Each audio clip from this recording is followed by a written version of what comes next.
বিরোধী দলনেতা শুভেন্দু অধিকারী গতকালকের ঘূর্ণিঝড়ে ক্ষতিগ্রস্ত এলাকা পরিদর্শনে এলেন। মুখ্যমন্ত্রী ও রাজ্যপালের পর বিধ্বংসী ঘূর্ণিঝড়ের তাণ্ডবে আহতদের দেখতে জলপাইগুড়িতে এলেন বিধানসভার বিরোধী দলনেতা শুভেন্দু অধিকারী। সোমবার দুপুরে জলপাইগুড়ি মেডিকেল কলেজ হাসপাতালে এসে আহতদের সঙ্গে কথা বলেন শুভেন্দু।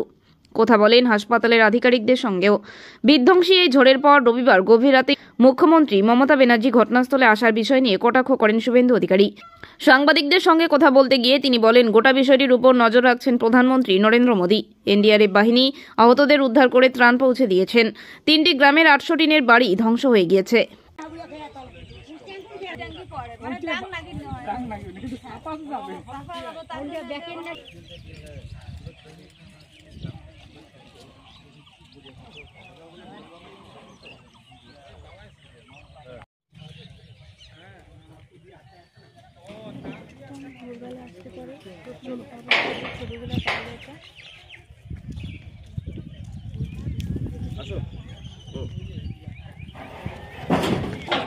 সব কি করে যাবে? তার দিয়ে একটা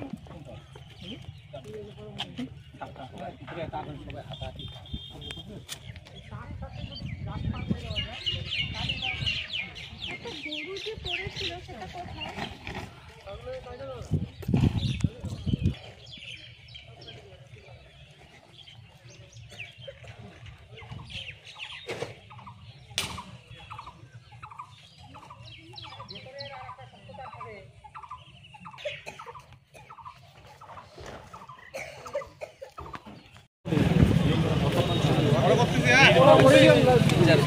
না তো আড়াই গাড়িটাই দেবো না।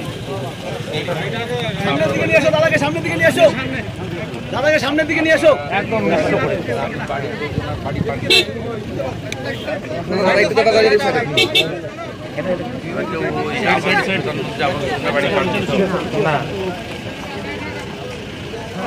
এখানে তো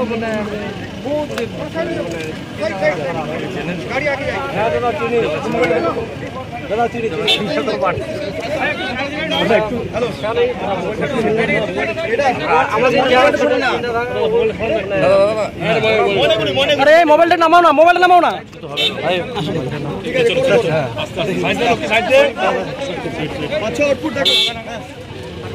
ধাক্কা মার দিচ্ছে, ধাক্কা মার দিচ্ছে।